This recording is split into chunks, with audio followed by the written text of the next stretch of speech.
Previously on Desperate Housewives. Previously on Buffy the Vampire Slayer. Previously on Damages.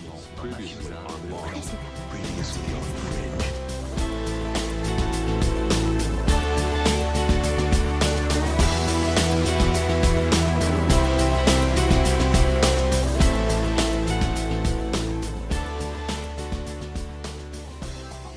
Donc, je m'appelle Gwenola Ricordo et je suis professeure de justice criminelle à la California State University à Chico, donc à l'université d'État de Californie. J'habite en Californie du Nord depuis 6 ans. Avant, j'ai fait toute mon éducation et ma carrière professionnelle en France. Je suis sociologue de formation. En clair, j'ai un doctorat de sciences sociales. Et j'ai d'abord commencé mes travaux sur la question des proches de personnes incarcérées, la manière dont la prison affecte l'existence de personnes qui ne sont pas incarcérées. Et donc, j'ai beaucoup travaillé sur les effets de la peine et les effets du système carcéral, au-delà même des personnes qui sont directement affectées par le système pénal et donc la peine d'incarcération. Donc, je suis sociologue de formation, mais aujourd'hui, j'occupe un poste d'enseignante en justice criminelle. Alors, il faut savoir que dans le contexte états-unien, on emploie l'expression de justice criminelle ou de criminologie de façon quasiment similaire, même si de façon un petit peu subtile. Généralement, les départements qui emploient l'expression justice criminelle sont plus progressistes que les départements qui utilisent l'expression de criminologie. Donc, les départements de criminologie ont tendance à davantage axer leur formation sur un côté pratique et donc à plutôt orienter leurs étudiants vers les métiers liés au système pénal, donc les métiers de policiers, de surveillants. Mais bon, tout ça est quand même assez subtil. Par contre, ce qui me semble intéressant de dire pour comprendre un petit peu qu'est-ce qu'il y a derrière ce terme de criminologie, c'est qu'il y a toute une spécificité française aujourd'hui qui est liée à l'histoire des disciplines, qui fait que la criminologie en France est de fait la science est liée à la science de l'investigation policière et que de fait, elle a un caractère relativement conservateur. Alors ça, c'est pas valable pour d'autres pays, alors que ce soit l'Amérique du Nord, mais aussi des pays francophones comme la Belgique ou la Suisse, où le terme de criminologie désigne tout simplement, en fait, les sciences qui ont pour objet ce qu'on appelle, nous, en sciences sociales, la déviance. Et donc, là, il ne s'agit pas d'un terme qui est un terme de jugement, mais simplement de dire qu'il y a des comportements qui ne se conforment pas aux normes. Donc, les déviances, mais aussi leur traitement par le système pénal et les sanctions pénales. Et donc, employer le terme de criminologie, c'est un petit peu de la même manière lorsqu'on parle d'études genre, de dire, en fait, c'est un ensemble de savoirs sur la question du genre, des rapports sociaux de sexe, et ça dit rien, en fait, de l'orientation politique, en fait, de la discipline. Et de fait, on a des gens qui viennent de disciplines variées, qui viennent de la science politique, de la sociologie et qui font de la criminologie. Stanislas Godon, ces policiers qui se vantent d'être fichés F comme fachosphère. Vous dites que c'est une large minorité ? Minorité mais large ? Alors, si vous voulez que je réponde notamment aux accusations de tous ceux qui ont dit ces derniers jours... Le racisme est institutionnalisé dans la police institutionnel, nationale. Systémique, qu'il est instauré, que c'est pratiquement un racisme d'État. Non, très clairement. D'abord parce que la police, elle est à l'image de la société.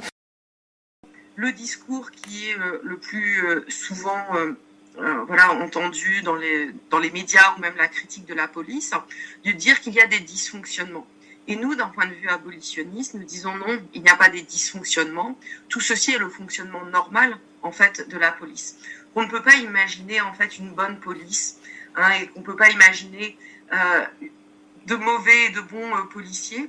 Et au contraire, il faut se dire, la police fait exactement ce pourquoi elle a été créée. Tout cela est juste normal, en fait, normal d'avoir une police raciste, une police au service de l'ordre capitaliste, au service du patriarcat, puisque c'est en fait sa raison d'être. Et donc, il faut rompre avec le discours et le mythe qu'il pourrait y avoir une bonne police et une police qui pourrait être progressiste, au service des minorités au service de l'émancipation. En fait, aujourd'hui, il y a en France, mais comme dans d'autres pays, beaucoup de discussions autour de la réforme de la police, des réformes possibles de la police. Et on peut dire deux choses. On peut dire d'abord que les réformes qui sont proposées, en fait, ne fonctionnent pas. Elles n'ont pas les attendus qui sont exposés généralement. Mais il y a, à mon sens, une question qu'il est important de poser lorsqu'on parle des réformes de la police, qui est, mais en fait, à quoi servent ces réformes, puisque ces réformes ne sont pas efficaces.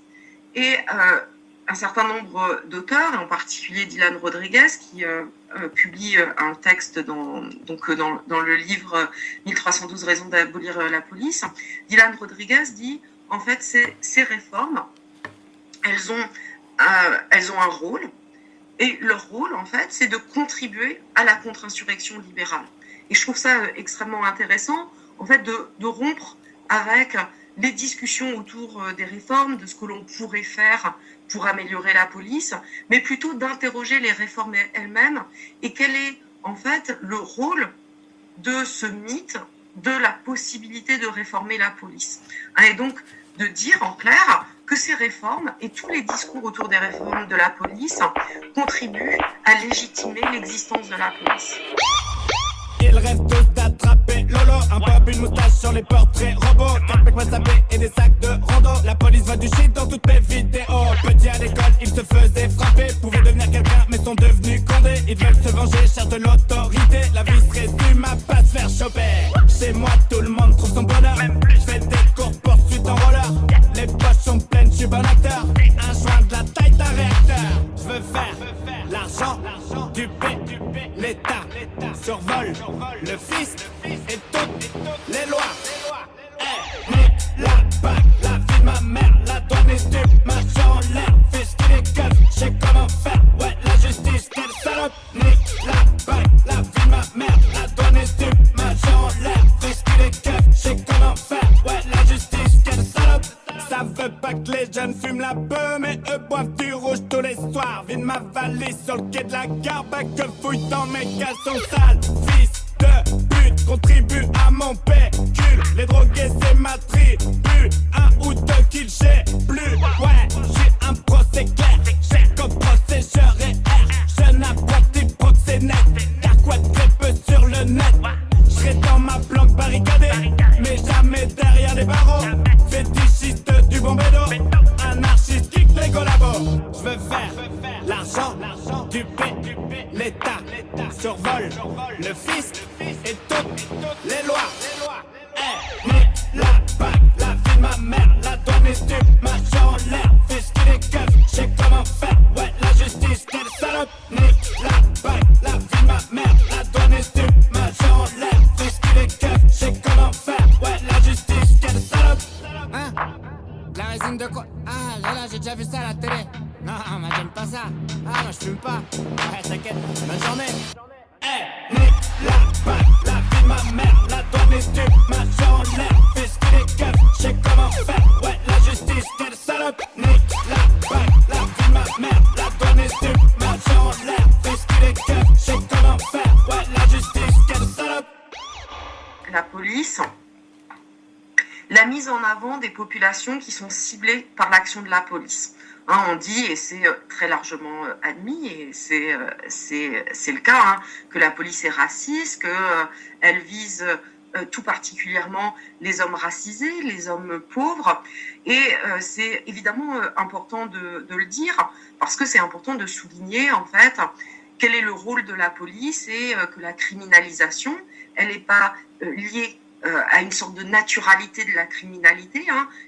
Les hommes noirs, les hommes pauvres sont criminalisés pas parce qu'ils sont particulièrement criminels ou parce que leurs actes portent préjudice à la qualité de vie en société, mais bien parce qu'ils sont racisés, parce qu'ils sont pauvres.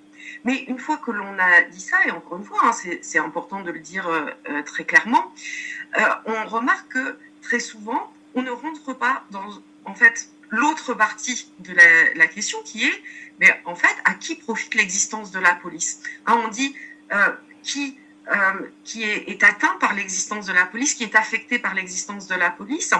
Mais en fait, dire clairement, la police profite au racisme systémique, au capitalisme, au patriarcat, ça a à mon sens une autre portée.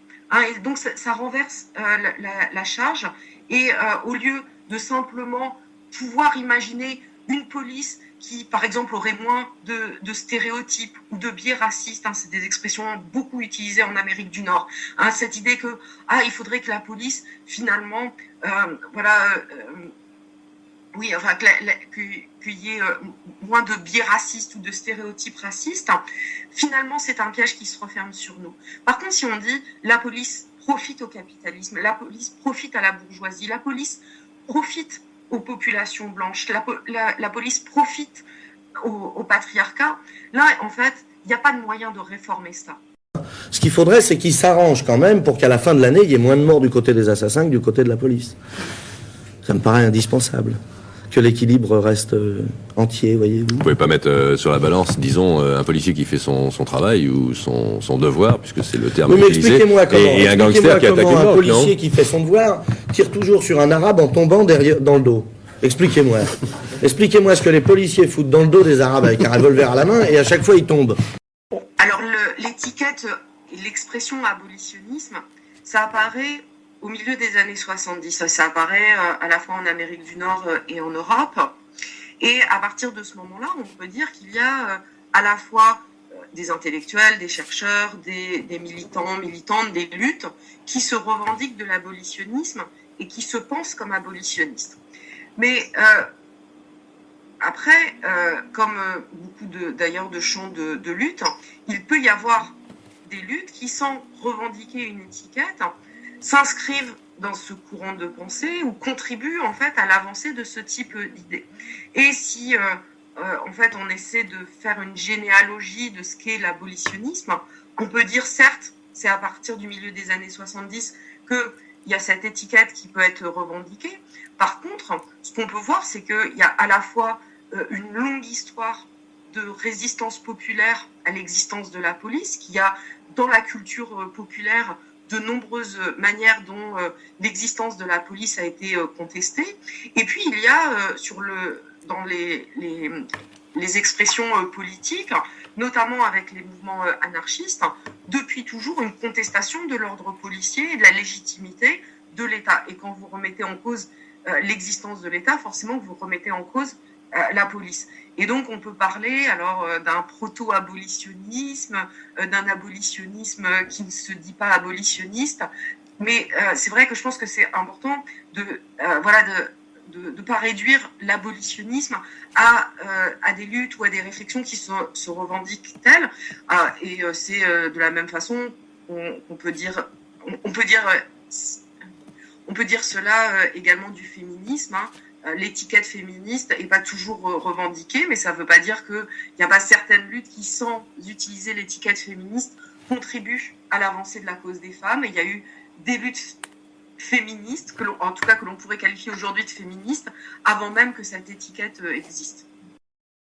Oui, parce que la police et la prison fonctionnent ensemble. On ne peut pas avoir une prison sans qu'il y ait une force d'arrestation et une force chargée d'amener les personnes en prison.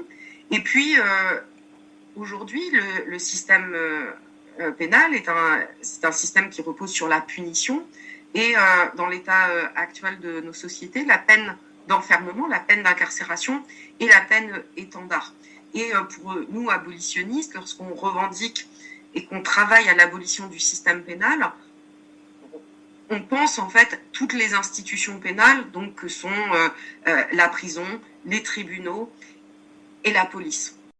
Alors, de manière générale, chez les abolitionnistes, lorsqu'on parle d'abolir la prison comme d'abolir la police, notre analyse est d'abord que ces institutions et plus généralement le système pénal portent préjudice à la qualité de vie en société, qu'elles font du tort, elles nous font du tort, et que comme n'importe quelle chose qui fait du tort, le but c'est pas de le remplacer. On n'aurait pas idée de se dire on va lutter contre la peste, mais par quoi on va la remplacer? En fait, le but c'est de construire une société sans ces institutions qui affectent notre qualité de vie, la manière dont on construit les rapports sociaux. Alors, lorsqu'on pose la question, finalement, d'un point de vue pratique, qu'est-ce que cela implique de vivre dans une société sans police et sans prison, du reste? Je pense qu'il y a plein de manières de répondre à cette question, mais qu'il faut d'abord commencer par dire que l'histoire de la police, comme l'histoire de la prison, c'est une histoire totalement anecdotique à l'échelle de l'histoire de l'humanité. C'est-à-dire que toutes les sociétés humaines ont des manières de régler les préjudices qui sont commis en leur tort. Toutes les sociétés humaines vont avec des préjudices. Il n'y a pas de société parfaitement harmonieuse. Alors, il y a des sociétés plus ou moins harmonieuses, mais il y a toujours ce problème-là dès qu'on est dans une forme de vie sociale. Et donc, il y a eu plein de manières de gérer les préjudices, de gérer les torts, mais que cette façon qui est historiquement située, géographiquement située, qui s'est d'ailleurs répandue à travers le monde avec la colonisation, qui a été imposée à des sociétés qui avaient d'autres manières de gérer les préjudices en leur sein, rappeler donc l'historicité de la police comme de la prison, à mon avis, c'est déjà une première manière de répondre, puisque aujourd'hui, effectivement, lorsqu'on parle d'abolition de la police comme de la prison, il y a très généralement une première réaction qui est une réaction de dire mais en fait c'est normal d'avoir une police, c'est normal d'avoir une prison. Alors effectivement, il y a une forte propagande pour nous faire croire que ce sont des institutions naturelles, qu'il y a quelque chose de naturel à punir les personnes qui font du préjudice, qui font du tort aux autres. Mais la punition, c'est pas quelque chose de naturel. Il n'y a aucune raison que ce soit quelque chose de naturel. Et donc, répondre ça permet d'ouvrir ce que nous, abolitionnistes, appelons l'imagination abolitionniste. De se dire, en fait, les sociétés humaines ont inventé énormément de choses. Elles ont notamment inventé la prison, elles ont notamment inventé la police. Et on peut à la fois s'inspirer de manières de faire était dans le passé, mais aussi on peut construire un avenir sans police et sans prison. Ceci étant dit, moi, mon abolitionnisme est un abolitionnisme qui dit clairement que le préalable, c'est un processus révolutionnaire et que je n'imagine pas l'abolition sans une abolition du capitalisme, sans une abolition du patriarcat, du racisme systémique, et que pour moi, l'abolition, c'est une autre organisation de la vie sociale, et qu'on ne peut pas simplement soustraire cette institution et se dire qu'en fait, il pourrait y avoir une société capitaliste dans laquelle il n'y aurait pas de police. Et là, c'est le risque que vous évoquiez, en fait, de remplacement de l'institution policière, comme du reste de remplacement de l'institution carcérale, par des formes qui seraient plus soft, qui seraient plus acceptables, en fait, dans la société. En clair, c'est tous les risques de surveillance et de contrôle des populations à partir des nouvelles technologies, des algorithmes, des caméras avec reconnaissance faciale, etc., qui sont donc des formes de contrôle et de surveillance des populations, qui ne sont pas donc, des formes visibles de policing, de présence policière, par exemple, dans l'espace public, et qui, du coup, qui sont, de fait, beaucoup plus acceptables. Et nous, abolitionnistes, disons, en fait, que la question, c'est pas celle des policiers en uniforme, pour dire les choses rapidement, c'est pas la police telle qu'on l'entend souvent, en se représentant le policier en uniforme. La question, c'est bien celle, en fait, de la fonction et du rôle de la police dans nos sociétés, et c'est à cela que l'on s'oppose. Suspects are seen climbing out of both windows, male Hispanic and a possible male black. They have their van parked in front of the location. They are not employed at the location. Simply when they sit behind the padlock when they already This pig harassed the whole neighborhood. Well, this pig worked at the station. This pig, he killed my homeboy, so that fucking pig went on a vacation. Got a brother pig, Captain O'Malley. He's got a son that's a pig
Oui, alors malheureusement, à gauche, si on parle de manière générale de la gauche, le mythe d'une police qui serait là pour nous protéger est encore extrêmement fort. Et malheureusement, ce mythe, il est possible parce que il y a le refus de poser la question de qui est ce nous, en fait, lorsqu'on dit la police nous protège. Et on voit très régulièrement des menaces qui sont agitées comme la question du terrorisme, la question des violences à caractère sexuel, en fait pour justifier non seulement l'existence de la police, mais surtout des innovations pénales, davantage de criminalisation. Et c'est vrai que je regrette fortement qu'il y ait un manque en fait d'analyse en termes de classe, en termes de race, en termes de genre, de ce que fait le système pénal. Et à mon avis, tant qu'il y aura à gauche le refus de poser cette question-là, et qu'il y aura toujours ce mythe d'une police qui pourrait être une bonne police, alors qu'elle soit qualifiée de police républicaine ou alors il y a plein d'autres avatars, le mythe d'une police de proximité, d'une police qui serait plus proche de la population, tout un mythe aussi autour d'une police à l'ancienne, d'une police qui était plus humaine.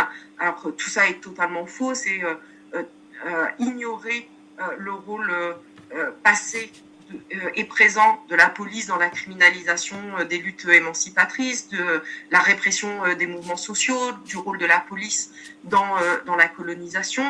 Enfin, tant qu'il y aura le refus dans une grande partie de la gauche d'avoir cette discussion et d'avoir cette analyse, à mon sens, on manquera en fait on manquera en fait cette analyse qui est essentielle en fait pour rompre avec le cycle infernal des scandales autour de la police, des propositions de réforme et puis le retour à la normale. Et en fait, ce cycle-là, c'est un cycle perpétuel auquel malheureusement une certaine gauche contribue en faisant régulièrement des appels à réformer la police. Et donc cette gauche-là finalement légitime non seulement l'existence de la police, mais contribue à légitimer son existence. Je veux seulement dire à quel point je suis reconnaissant aux forces de police et à tous les bénévoles qui ont collaboré aux recherches pour retrouver notre fille chérie. Vous êtes médium? Non. Observateur, c'est tout. Je vous observais, vous et votre mari. Je voulais vous dire que je sais exactement ce que vous êtes en train de faire. Vous n'en avez pas la moindre idée. Si, je sais. On est baigné dans une culture populaire et une propagande d'État, une propagande policière qui laisse à penser qu'il y aurait entre l'existence de la police et l'activité policière et ce qu'on désigne par criminalité un effet de vase communicant et que donc plus il y aurait de police, plus les policiers travailleraient, moins il y aurait de criminalité et vice-versa. S'il y a moins de policiers, on risque d'avoir une explosion de la police. Et c'est généralement la première réaction que vont avoir les gens lorsqu'on parle d'abolition de la police. Ils se disent ça va juste être le chaos.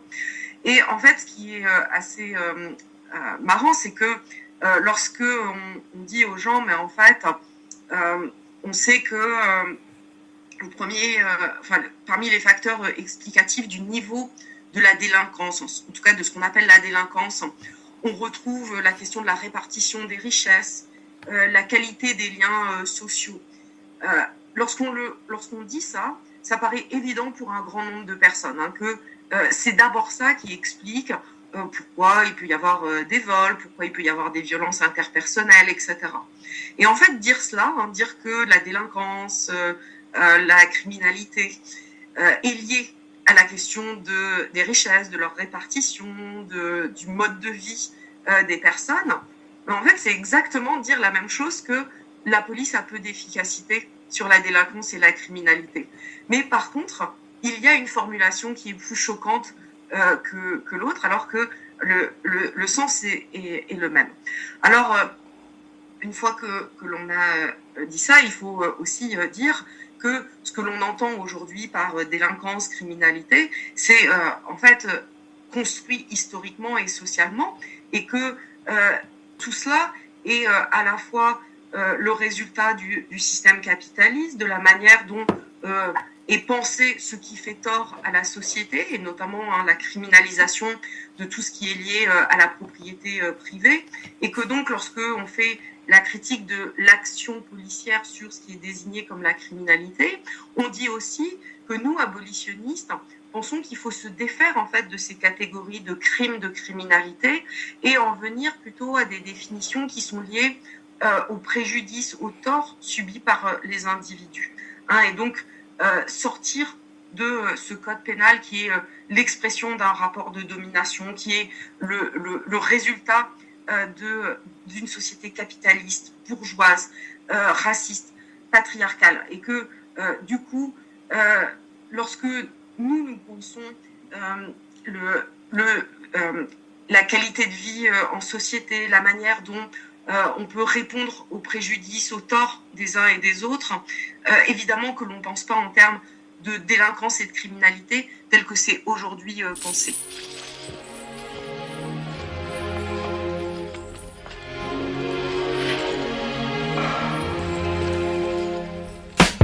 La vie est belle, le destin s'en écarte. Personne ne joue avec les mêmes cartes. Le berceau lève le voile, multiples sont les routes qu'il dévoile. Tant pis, on n'est pas né sous la même étoile. Pourquoi fortune et infortune? Pourquoi suis-je né les poches vides? Pourquoi les siennes sont-elles pleines de thunes? Pourquoi j'ai vu mon père en cycle partir travailler juste avant le sien en 3 pièces gris et BMW? La monnaie est une belle femme qui n'épouse pas les pauvres. Sinon pourquoi suis-je là tout seul, marié sans dot? Pourquoi pour lui c'est crèche et vacances? Pour moi c'est stade de foot, sans cage, sans filet, sans même une ligne blanche. Pourquoi pour lui c'est l'équitation? Pour moi les bastons, pour lui la coque. Pour moi les flics en faction. Je dois me débrouiller pour manger certains soirs. Pourquoi lui se gave de saumon sur lit de caviar? Certains naissent dans les choux, d'autres dans la merde. Pourquoi ça pue autour de moi? Quoi? Pourquoi tu me cherches? Pourquoi chez lui c'était Noël ensoleillé? Pourquoi chez moi le rêve est évincé par une réalité glacée? Et lui a droit à des études poussées. Pourquoi j'ai pas assez d'argent pour acheter leurs livres et leurs cahiers? Pourquoi j'ai dû stopper les cours? Pourquoi lui n'avait pas de frère à nourrir? Pourquoi j'ai dit les chaque jour? Pourquoi comme moi je plonge, lui passe sa thèse? Pourquoi les cages d'acier, les cages dorées agissent à leur aise? Son astre brillait plus que le mien sous la grande étoile. Pourquoi ne suis-je pas né sous la même étoile? La vie est belle, le destin s'en écarte. Personne ne joue avec les mêmes cartes. Le berceau lève le voile, multiples sont les routes qu'il dévoile. Tant pis, on n'est pas né sous la même étoile. La vie est belle, le destin s'en écarte. Personne ne joue avec les mêmes cartes. Le berceau lève le voile, multiples sont les routes qu'il dévoile. Tant pis, on n'est pas né sous la même étoile. Je peux rien faire, je peux rien faire. Spectateur du désespoir, je peux rien faire.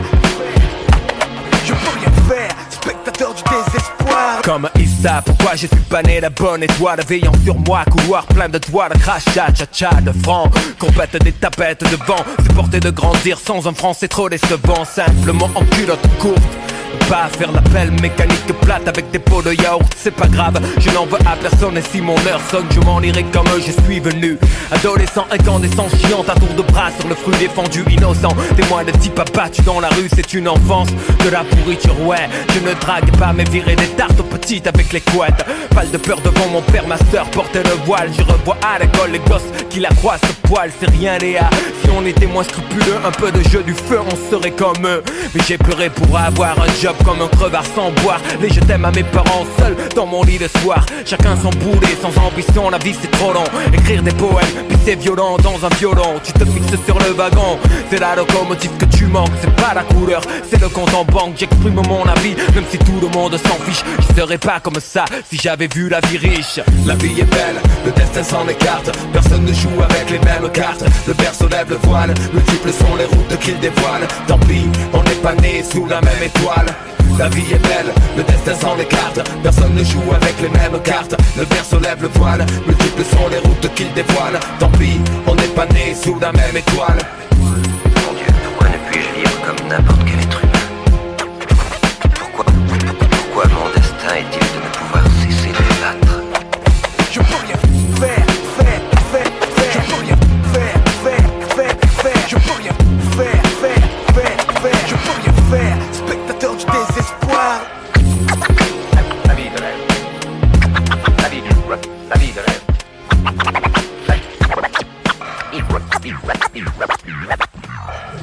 La vie de rêve.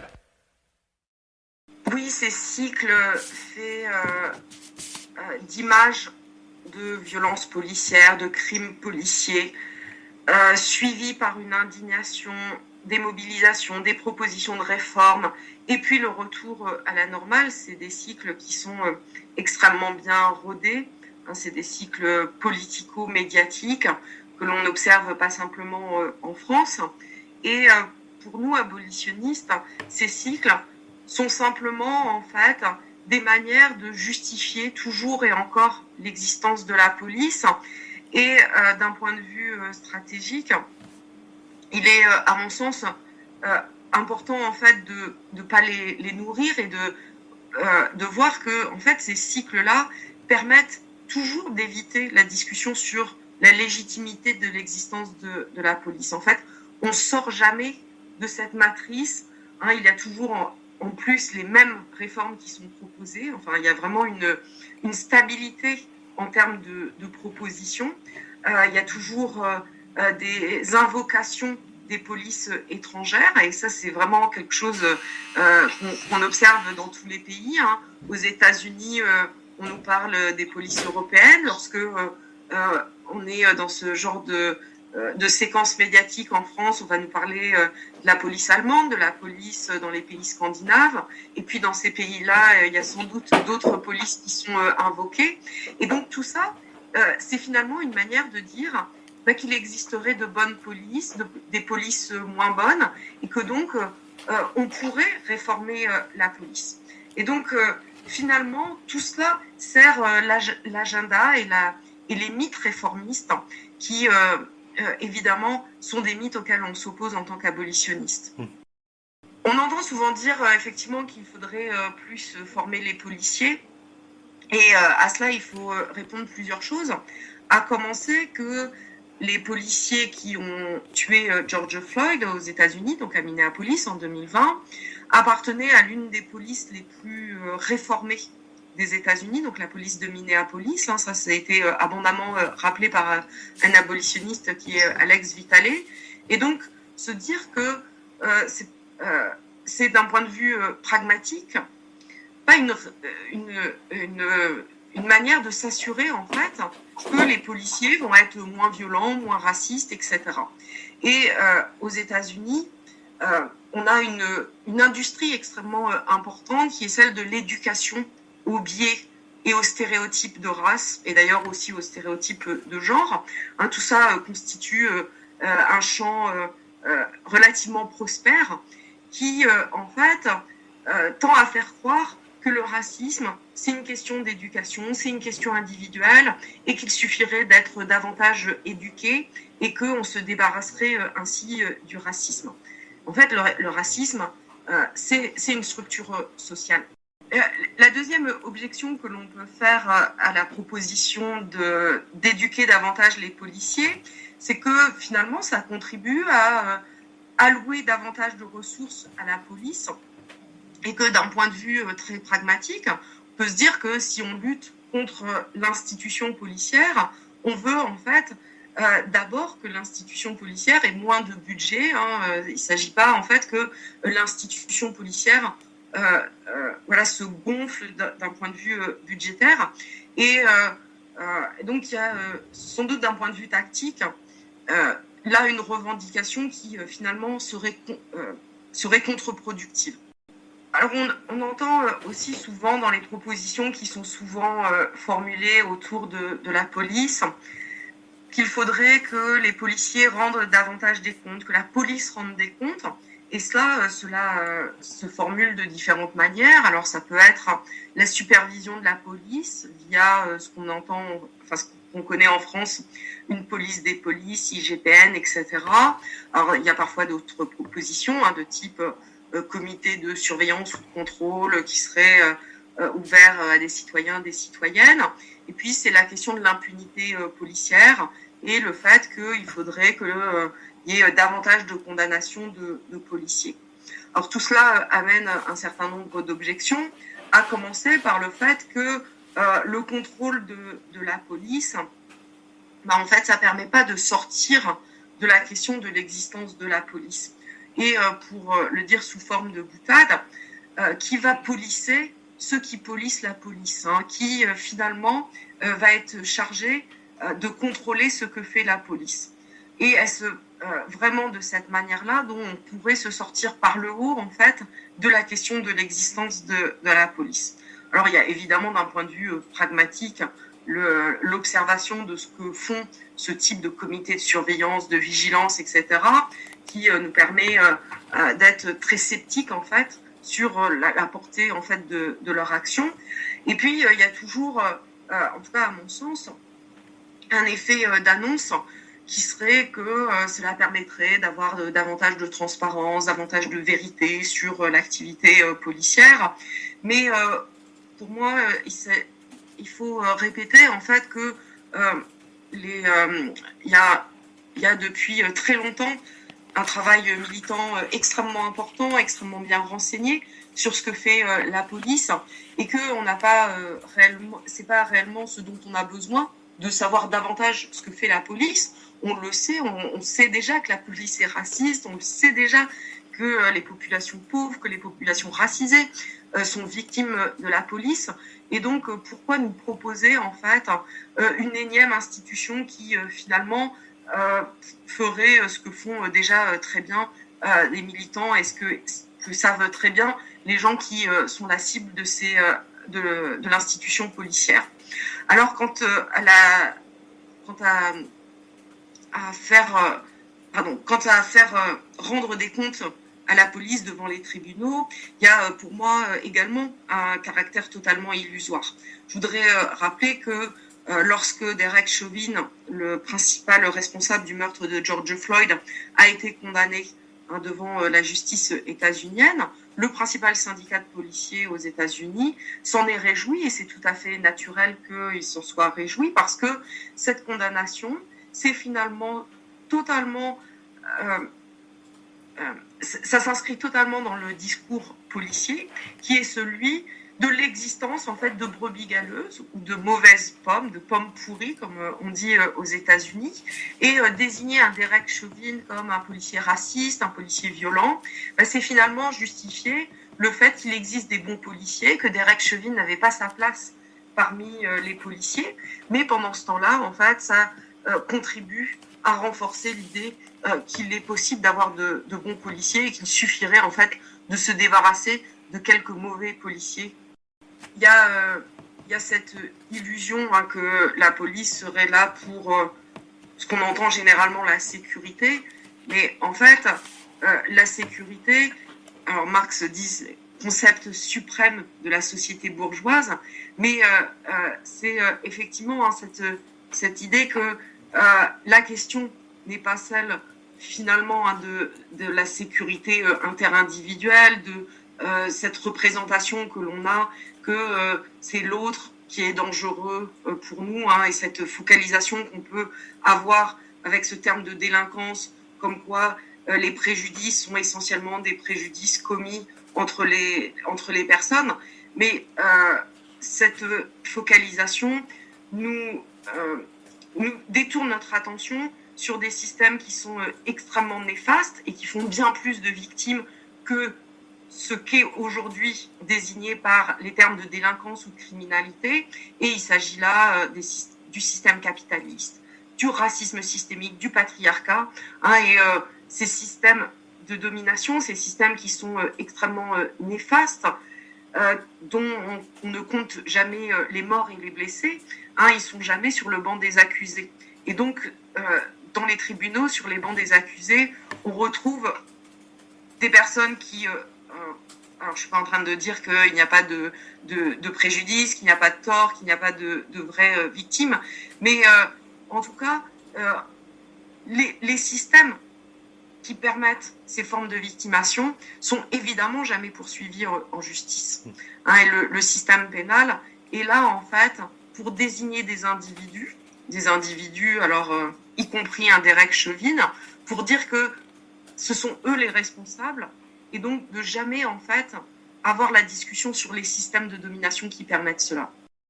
Alors il est vrai que les luttes et les réflexions anarchistes sont centrales lorsque on parle d'abolitionnisme, qu'il n'y aurait sans doute pas eu d'abolitionnisme sans ces réflexions et ces luttes anarchiste, mais l'abolitionnisme, il est nourri d'autres courants de pensée, il est parfois ancré dans d'autres filiations politiques. Je pense notamment en Amérique du Nord et aux États-Unis en particulier à tout l'héritage des Black Panthers, qui est un héritage beaucoup plus marxiste que libertaire ou anarchiste. Et donc il y a cette diversité-là. En fait, pour moi, l'enjeu, il n'est pas tellement finalement celui des d'étiquettes précises d'un point de vue de l'histoire des idées politiques lorsque on pense un avenir abolitionniste. Par contre, il est de toute évidence pour moi situé dans une extrême gauche révolutionnaire, anticapitaliste, antipatriarcale, antiraciste, décoloniale, et c'est peut-être de cette manière-là que je le définirais. Ensuite, il y a évidemment des débats sur la stratégie, et ces débats-là, ils ont une importance ensuite lorsque on cherche justement à inscrire dans des étiquettes politiques. Mais en tout cas, la façon dont moi je pense l'abolitionnisme, c'est un abolitionnisme situé effectivement dans une extrême gauche qui fait rupture avec le système actuel. Previously on Desperate Housewives. Previously on Buffy the Vampire Slayer. Previously on Damages. Previously on Lost. Previously on